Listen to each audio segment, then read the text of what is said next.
जगदेव बाबू की तरह शहादत देने के लिए कफन बांधकर सड़क पर निकलना होगा युवाओं को। आजादी के दीवानों ने क्रांति की जोत जलाई है, वतन की खातिर जान भी देंगे ऐसी घड़ी अब आई है।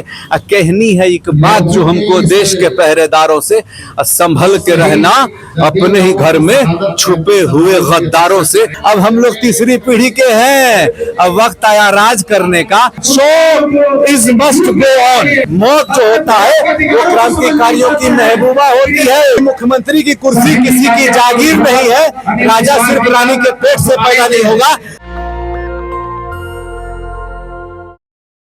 आज बिहार में शोषित वंचितों के मसीहा जगदेव बाबू का आज शहादत दिवस है। पूरे देश में, पूरी दुनिया में जहां भी शोषित वंचित समाज, बहुजन समाज के लोग हैं, आज उनको याद कर रहे हैं। सामंतवाद के खिलाफ एक लंबी लड़ाई लड़ने में, जातिवाद के खिलाफ एक लंबी लड़ाई लड़ने में उसका बड़ा योगदान रहा है। जातिवादियों के खिलाफ उस वक्त में, उस दौर में जब कोई आंख से आंख मिला के बात नहीं कर सकता था, उस वक्त वो नारे के माध्यम से और जग बढ़ के लगातार सामाजिक क्रांति कर रहे थे। 5 सितंबर 1974 को उनकी हत्या कर दी गई थी माओवादियों के द्वारा। उसके बाद से पूरे देश में परिवर्तन की लहर आई और आज बहुजनों की सरकार पिछले 30-35 वर्षों से बिहार में भी है। तो कहीं न कहीं उसका बीज जगदेव बाबू ने ही रोपा था।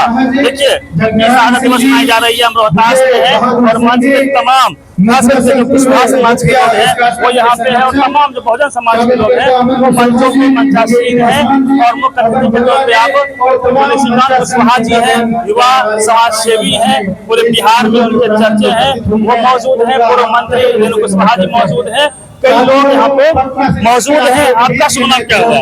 जी, नाम हमारा संजय सरफरोश है। तो आज के दिन क्या कहेंगे जगदेव बाबू के लिए? जगदेव बाबू के लिए कहना ये है कि सालों से उनकी शहादत और जयंती मनाई जा रही है और उनकी भी हर महापुरुषों की मनाई जाती है, हर क्रांतिकारियों की मनाई जाती है और आज ये शहादत दिवस मनाया जा रहा है। तो जगदेव बाबू का नाम जपने से, माला जपने से कुछ होने वाला नहीं है। जगदेव बाबू की तरह शहादत देने के लिए कफन बांधकर सड़क पर निकलना होगा युवाओं को। युवा आज अपने आप को सिर्फ 3 चीज बनना चाहते हैं। रवि मेहता जी, नौकर, सेल्समैन और दलाल। यहाँ जरूरत है जगदेव बनने की। जूनियर जगदेव बनकर कफन बांध करके, जगदेव बाबू को जब पता था कि उस सभा में हमारे ऊपर गोली चलेगी, लोग मुझे मारने के लिए लगे हुए हैं, फिर भी वो नहीं माने और एक शहीदी की तरह गए कि मैं अपनी बात रखूंगा। क्योंकि अंग्रेजी में कहावत है, so is must go on. सभा होगी, कार्यक्रम रुकना नहीं चाहिए। तो क्रांतिकारी का ही फर्ज है, वो धर्म उन्होंने निभाया और उन्होंने अपनी शहादत दी। क्यों दी? क्योंकि आने वाली जो उनकी पीढ़ी है, जो उनके अनुयायी है, वो ये न समझे कि ये गोली से डर गया। क्योंकि क्रांतिकारी कभी मरने से डरता नहीं।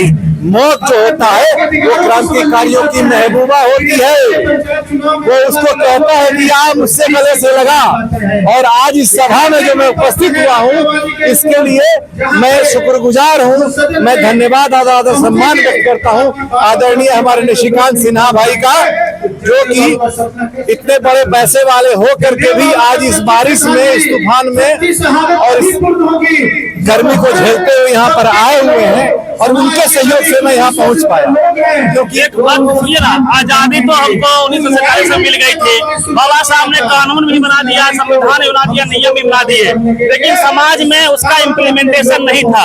जो ऊंचे जाति लोग थे और वो शोषण करते थे और जगदेव बाबू ने 2 वर्ग के रूप में देश को बांटा था, एक शोषक वर्ग और एक शोषित वर्ग।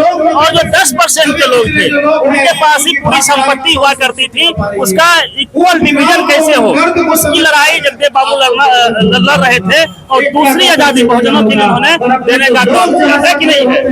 इसका 2 उत्तर हम 2 तरह से देते हैं आपको। पहली बात, अभी भगत सिंह की चर्चा भी मंच से पिछले वक्त अभी तुरंत बोल रहे थे, आप जो पिछले सभा चल रही है। भगत सिंह ने कहा था जब उनको फांसी की सजा हो गई, जब उन्होंने बम असेंबली में पटक दिया, उन्होंने अपनी मां को जेल से एक चिट्ठी लिखी। तिथि मुकर्रर हो गई थी फांसी की, पढ़ने में समय था कि माँ इस बात में कोई गुरेज नहीं कि मेरा अनमोल एक दिन आजाद होगा। लेकिन मुझे डर इस बात का है कि गोरे लोग जिन कुर्सियों को छोड़कर जाएंगे, भूरे लोग उस पर कब्जा जमा लेंगे।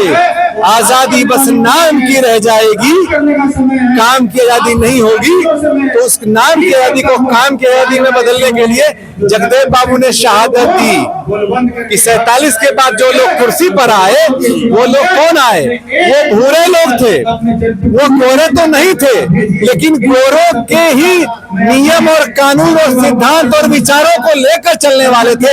आज भी वही है। हमारे पिछड़े अभी लगातार हमारे बिहार में देखिए आप, ओबीसी की सत्ता 1990 से है। पहले मुख्यमंत्री ओबीसी पहला सीएम बनने वाले सतीश प्रसाद सिंह हैं, जो कि कोयरी जाति से आते हैं। उन्होंने पहली बार ये बंद करके ये बताया कि मुख्यमंत्री की कुर्सी किसी की जागीर नहीं है, राजा सिर्फ रानी के पेट से पैदा नहीं होगा, राजा का गद्दी पर वो बैठेगा जो हकदार होगा। तब वो सिलसिला चला, लेकिन 90 से लगातार ये हो रहा है। लेकिन फिर भी पिछड़ों और दलितों को आंदोलन करना क्यों पड़ रहा है? अब तो राज भोगना चाहिए था। तो कहीं ना कहीं कोई कमी है। जगदेव बाबू का सपना अधूरा है, आप सब मिलकर पूरा करेंगे। पूरा तो करेंगे, वही तो हम कह रहे हैं। उसका कारण है, एक बात और मैं कहना चाहूंगा कि आजादी के दीवानों ने क्रांति की जोत जलाई है, वतन की खातिर जान भी देंगे ऐसी घड़ी अब आई है।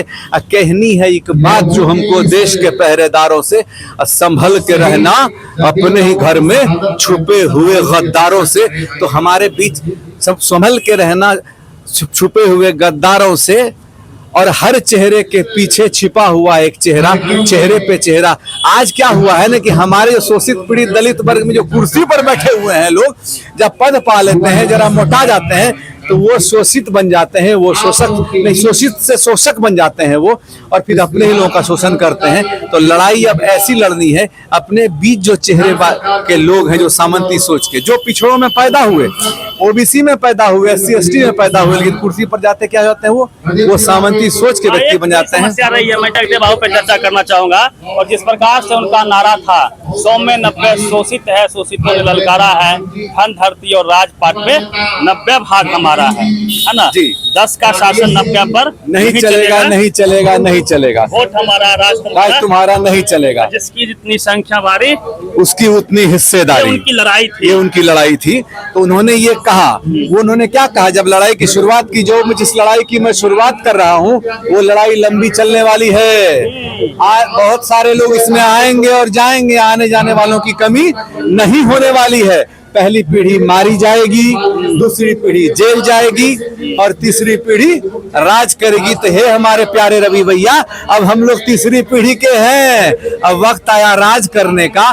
तो हम आपको कफन बांध के जो घूम रहे, पटना से चल के जो निशिकांत भैया का गाड़ी में बैठ के आए हैं, तो यही खोजने आए हैं कि कौन मालिक बनना चाहता है। हमें नौकर, सेल्समैन और दलाल नहीं, मालिक चाहिए। जो मालिक बन के बिहार की व्यवस्था को बदलना चाहता है, उसकी वो वैसे लोगों को ढूंढने इस धरती पर आए।